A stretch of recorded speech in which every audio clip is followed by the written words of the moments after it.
ನಿನ್ನೆ ನಡೆದಂಥ ಘಟನೆ, ರಾಜ್ಯಸಭೆ ಚುನಾವಣೆ ನಂತರ ಕೆಲವರು ಬಂದು ಯಾವುದೋ ಘೋಷಣೆಗಳನ್ನು ಕೂಗಿದ್ದಾರೆ ಅಂತ ಹೇಳಿ ಅದಕ್ಕೆ ನಮಗೆ ಭಾರತೀಯ ಜನತಾ ಪಾರ್ಟಿಯವರು ಸರ್ಟಿಫಿಕೇಟ್ ಕೊಡ್ತಾ ಇದ್ದಾರೆ, ದೇಶದ್ರೋಹಿಗಳು, ದೇಶಭಕ್ತರು ಯಾರು ಅಂತ ಹೇಳಿ.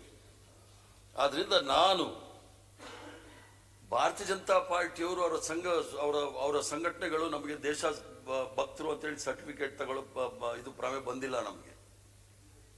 ಇವರೆಲ್ಲ ಏನೇನು ಭಕ್ತರಿದ್ರು ಅನ್ನೋದು ನಮ್ಗೆ ಭಾಳ ಚೆನ್ನಾಗಿ ಗೊತ್ತಿದೆ.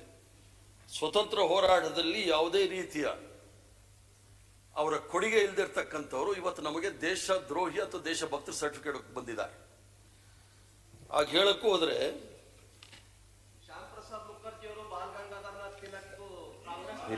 ನಿಮಗೆ ಕೊಡ್ತೀನಿ. ಅಲ್ಲ ರವಿಕುಮಾರ್ ಅವರು ಆದ್ಮೇಲೆ ನಿಮಗೆ ವಿರೋಧ ಪಕ್ಷದ ನಾಯಕರಿಗೆ ಕೊಡ್ತೀನಿ, ನಂತರ ನಿಮ್ಗೆ ಕೊಡ್ತೀನಿ. ಮಾತನಾಡಿ, ಕೂತ್ಕೊಳ್ಳಿ. ಅವರು ಕಾಂಗ್ರೆಸ್ನವರ ಜಾಯಿಂಟ್ ಸೆಕ್ರೆಟರಿ ಮಧ್ಯಪ್ರದೇಶದಲ್ಲಿ ಮಾತನಾಡಿ. ಅವ್ರು ಆದ್ಮೇಲೆ ನಿಮ್ಗೆ ಅವಕಾಶ ಕೊಡ್ತೀನಿ, ನಿಮ್ಗೆ ಅವಕಾಶ ಕೊಡ್ತೀನಿ. ಈ ಚರ್ಚೆಯಲ್ಲಿ ನಾನು ಕೂಡ ಚರ್ಚೆಗೆ ರೆಡಿ ಇದ್ದೇನೆ. ಆಯ್ತು, ಅದಕ್ಕೆ ನೀವು ಮಾತನಾಡೋ. ಸ್ವಾತಂತ್ರ್ಯ ಹೋರಾಟ ಕಾಂಗ್ರೆಸ್ ಗುತ್ತಿಗೆ ಅಲ್ಲ, ಕಾಂಗ್ರೆಸ್ ಇರ್ಲಿಲ್ಲ. ನೀವು ಮಾತಾಡುವಾಗ ಇಡೀ ದೇಶ ಸ್ವಾತಂತ್ರ್ಯ ಹೋರಾಟ ಮಾಡಿದೆ. ಸ್ವಲ್ಪ ದೇಶ ಸ್ವಾತಂತ್ರ್ಯ ಹೋರಾಟ ಮಾಡಿದೆ. ನೀವು ಮಾತನಾಡ್ಬೇಕಾದ್ರೆ ಅವರಿಗೂ ಅವಕಾಶ ಕೊಡೋದಿಲ್ಲ. ನೀವು ಮಾತನಾಡಿ. ಅಲ್ಲಿ ಹರಿಪ್ರಸಾದ್ ಜೋರಾಗಿ ಕೂಗ್ಬೋದು. ಎಲ್ಲಿ ಮಾತನಾಡಿ. ಹರಿಪ್ರಸಾದ್ ಮಾತಾಡಿದ ನಂತರ ಅದಕ್ಕೆಲ್ಲ ಉತ್ತರ ಕೊಡಿ. ನಾನು ಸುಮ್ಮನೆ ಕೇಳ್ತೀನಿ. ನೀವು ಮಾತಾಡಿದಾಗ ನಾನು ಕೇಳಿದ್ದೀನಿ. ಆದ್ರಿಂದ ಸಭಾಧ್ಯಕ್ಷರೇ, ಇದಕ್ಕೆ ತಾವು ರಕ್ಷಣೆ ಕೊಡ್ಬೇಕು. ನಾನು ಮಾತಾಡೋ ಸಂದರ್ಭದಲ್ಲಿ ತಪ್ಪು ಒಪ್ಪುಗೊಳ್ಬೇಕಾದ್ರೆ ನಾನು ಕೂತ ಮೇಲೆ ಅವ್ರು ಹೇಳಿ, ಅದಕ್ಕೆ ನಾನು ಉತ್ತರ ಕೊಡ್ತೀನಿ. ಅವರು ಶ್ಯಾಮ ಪ್ರಕಾಶ್ ಮುಖರ್ಜಿ ಅವರು ಸ್ವತಂತ್ರ ಹೋರಾಟದಲ್ಲಿ ಅಥವಾ ಲೋಕಮಾನ್ ತಿಲಕ್ ಅಥವಾ ಅವ್ರ ಹೆಸರು ಅವರೆಲ್ಲ ಶ್ಯಾಮ ಪ್ರಸಾದ್ ಮುಖರ್ಜಿ ಅವರು ಇರಲಿಲ್ಲ. ಲೋಕಮಾನ್ ತಿಲಕ್ ಇವರೆಲ್ಲ ಕಾಂಗ್ರೆಸ್ ಪಕ್ಷದ ಸದಸ್ಯರೇ ಆಗಿದ್ರು.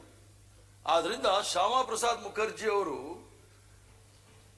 ಹೇಳೋ ಪ್ರಕಾರ ಪಾಕಿಸ್ತಾನದ ಮೊದಲನೇ ರೆಸಲ್ಯೂಷನ್ 2 ನೇಷನ್ ಥಿಯರಿ ಅಂತ ಬಂದಾಗ ಫಜ್ಲಾ ಅಲಿ ಹಕ್ ಅಂತ ಹೇಳಿ ಪಶ್ಚಿಮ ಬಂಗಾಳದ ಮುಖ್ಯಮಂತ್ರಿಗಳಿದ್ರು. ಅದರಲ್ಲಿ ಸಚಿವರಾಗಿ ಮುಸ್ಲಿಂ ಲೀಗ್ ಜೊತೆ ಇದ್ದವರು ಶ್ಯಾಮ ಪ್ರಕಾಶ್ ಮುಖರ್ಜಿ ಅವರು. ಪಾಕಿಸ್ತಾನದ ಮೊದಲನೇ ಬೇರೆ ರಾಷ್ಟ್ರ ಆಗ್ಬೇಕು ಅಂತ ಹೇಳಿ ಮೊದಲನೇ ರೆಸಲ್ಯೂಷನ್ ಮಾಡಿದಾಗ ಶ್ಯಾಮ ಪ್ರಸಾದ್ ಮುಖರ್ಜಿ ಅವರು ಸೈನ್ ಮಾಡಿದ್ದಾರೆ. ಅದಕ್ಕೆ ನೋಡಿ ಬಂದೆ ಥಾಟ್ಸ್ ಆಫ್ ಪಾಕಿಸ್ತಾನ್. ಆಮೇಲೆ ಹೇಳಕ್ ಅಗತ್ಯ ಇಲ್ಲ.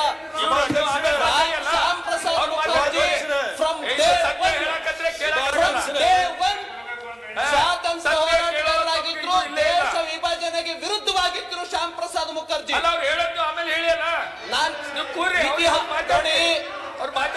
ಇತಿಹಾಸವನ್ನು ತಿರುಚುವ ಅಗತ್ಯ ಇಲ್ಲ. ಇತಿಹಾಸವನ್ನು ತಿರುಚುವ ಅಗತ್ಯ ಇಲ್ಲ. ಜಿ ಕನ್ನಡ ನ್ಯೂಸ್ ಈಗ ನಿಮ್ಮ ಮನೆಯಲ್ಲೇ ನೋಡಿ. ಎಲ್ಲ ಕೇಬಲ್ಗಳಲ್ಲಿ ಈಗ ಲಭ್ಯ. Sun Direct 292, Jio TV 1334, U digital 162, city cable 51, GTPL 17, Abhishek cables 821, Rock Line telecommunication 51, Shri Basaveshwara number 60, Vinayaka digital number 53, in digital number 896ರಲ್ಲಿ. ನಿಮ್ಮಿಷ್ಟದ ಜಿ ಕನ್ನಡ ನ್ಯೂಸ್ ನೋಡಿ ಆನಂದಿಸಿ.